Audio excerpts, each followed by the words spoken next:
Че си закрисване.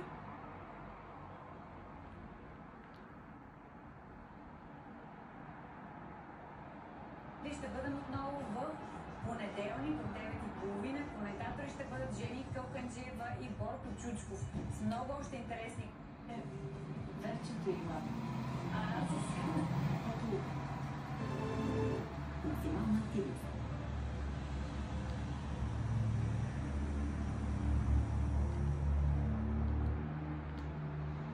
Сашка Васкова заедно с дъщеря Кристина Елена, която преди дни стана на 18. Къде и как празнуваха пълнолетието и за какво чудо се помоли.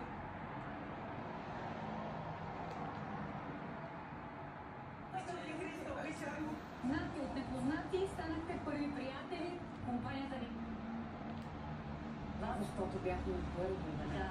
И за това нямаше. Манастир. Чакаме ги след 11. Доктор Тодоров.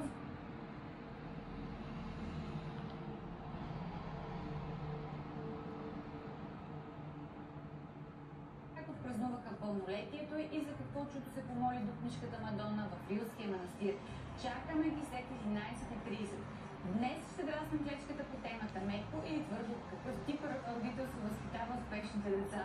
Но сега, пак да кажа много благодаря, че цяла се Сашка Васкова заедно с дъщеря Кристина Елена, която преди дни стана на 18.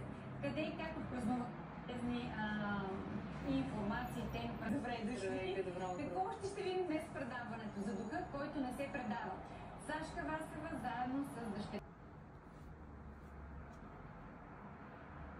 Тези информации, теми правим цяла седмица и от сега ви казвам, сърцето ме боли, че в понеделник няма да се събудя с вас, защото въка пълнолетие. Компанията ни е страхотна, заедно се забавляваме, Сил Дюран и криминалният психолог доктор Тодор. Ще видим днес предаването за духа, който не се предава. Сашка Васкова заедно с дъщеря.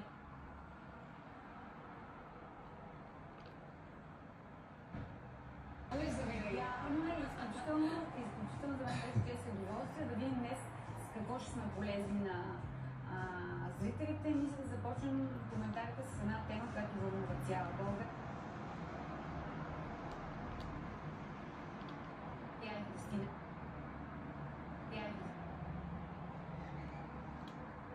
Вярно е, изключително за мен ще се удоволствие да видим